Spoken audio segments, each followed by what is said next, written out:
আসসালামু আলাইকুম, welcome back to Shila's suggestion. আজকে আবার হাজির হয়েছি নতুন একটা ভিডিও নিয়ে।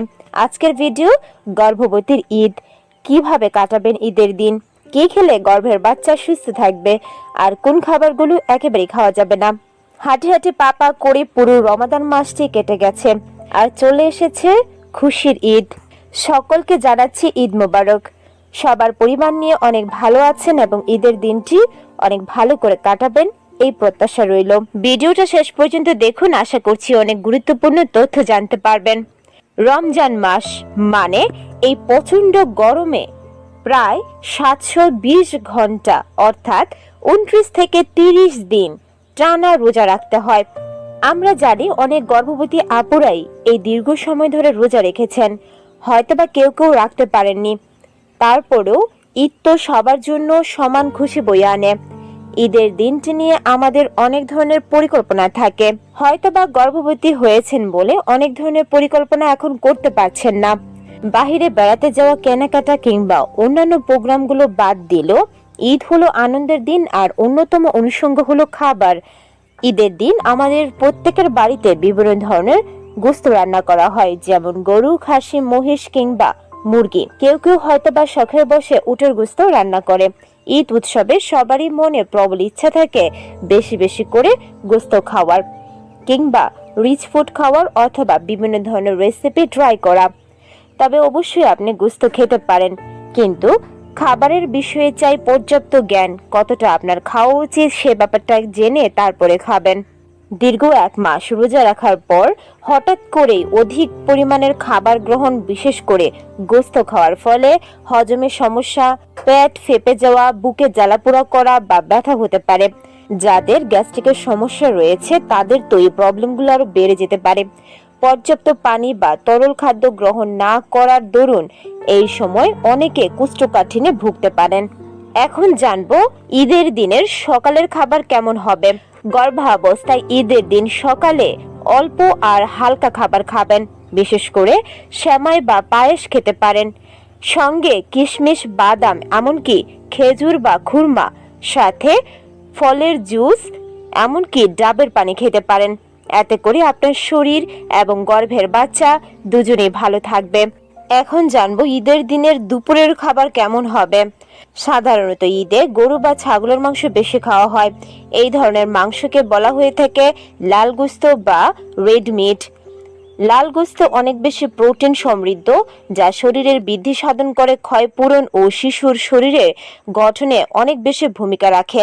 তবে লাল গোশত যেমন উপকার আছে, তেমনি রয়েছে অনেক ঝুঁকিও। গর্ভবতী মা যদি পালস জাতীয় রোগে ভুগে থাকে, তাদের পায়ুপথে জ্বালাপোড়া, ব্যথা হতে পারে, এমনকি পায়ুপথ দিয়ে রক্তক্ষরণ হওয়ার সম্ভাবনাও রয়েছে। তাই 200 গ্রামের বেশি গোশত খাওয়া যাবে না। ঈদের দিন দুপুরে খাবারে তৈলাক্ত খাবার, পোলাও, বিরিয়ানি, মুরগি, খাসি বা গরুর গোশত, এমনকি কাবাব, রেজালা ইত্যাদি সবই আপনি খেতে পারেন, কিন্তু পরিমিত খাবেন। মানে অভিযোজন পরিহার করার চেষ্টা করুন। সাথে প্রচুর পরিমাণের পানি, শরবত, ফলের রস, এসবগুলোর ভুসি ও অন্যান্য তরল খাবার বেশি করে খাবেন, যেহেতু এবারের ঈদ অনেক বেশি গরমে হচ্ছে। তবে খাবারের ফাঁকে ফাঁকে পানি খেতে যাবেন না, এতে করে আপনার হজমে অনেক বেশি সমস্যা হবে, হিতে বিপরীত হবে। তাই খাবার খাওয়ার অন্তত 1 ঘন্টা পর পানি খাবেন। তবে খাবারের মাঝে আপনি চাইলে বুরহানি খেতে পারেন, যা সহজে আপনার খাবারকে হজম করবে।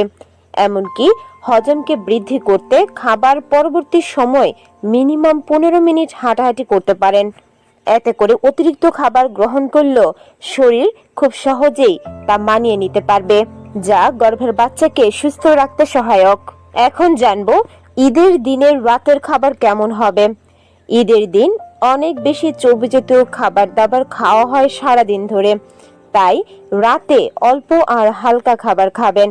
বিশেষ করে সবজি দিয়ে 2টি রুটি খেতে পারেন, অথবা খুব হালকা চিকেন অথবা ভেজিটেবল স্যুপ খেতে পারেন। তবে রাতের খাবার খেয়েই বিছানায় শুয়ে পড়বেন না, অন্তত 2 ঘন্টা পর বিছানায় যাবেন। গর্ভাবস্থায় ঈদের দিন একটু একটু বেশি গোশত খেয়ে ফেললে শরীরে অনেক বেশি ক্ষতি হয়ে যাবে এমনটাও নয়, এমনকি গর্ভের বাচ্চা অসুস্থ হয়ে যাবে তাও না। তবে গর্ভাবস্থায় যাদের ওজন বেশি, হাই ব্লাড প্রেশার, এমনকি ডায়াবেটিক্সের সমস্যা রয়েছে, তাদের অবশ্যই ঈদে অতিরিক্ত খাবার খাওয়া পরিহার করা উচিত। তাছাড়া অতিরিক্ত খাবার খেলে গর্ভবতী মা অনেক বেশি অস্বস্তি বোধ করে, যা গর্ভের বাচ্চাকেও অস্বস্তিতে ফেলে বা অসুস্থ করে তোলে। তাছাড়া ইউরিক অ্যাসিড বেশি যাদের কিডনির সমস্যায় ভোগেন, তাদের জন্য প্রোটিন জাতীয় খাদ্য কম খেতে বলা হয়। আশা করছি ভিডিওটা দেখে ক্লিয়ারলি বুঝতে পেরেছেন। গর্ভবতীদের ঈদের দিন খাবারের প্রতি একটু সংযম রাখা উচিত। এটা কিন্তু তার এবং অনাগত সন্তানের সুস্থতার জন্য অনেক বেশি কার্যকর। আবারও ঈদের অগ্রিম শুভেচ্ছা জানাচ্ছি এবং সকলকে ঈদ মোবারক। ভিডিওটা ভালো লাগলে চ্যানেলটিকে সাবস্ক্রাইব করে পাশে থাকার চেষ্টা করবেন। আল্লাহ হাফেজ।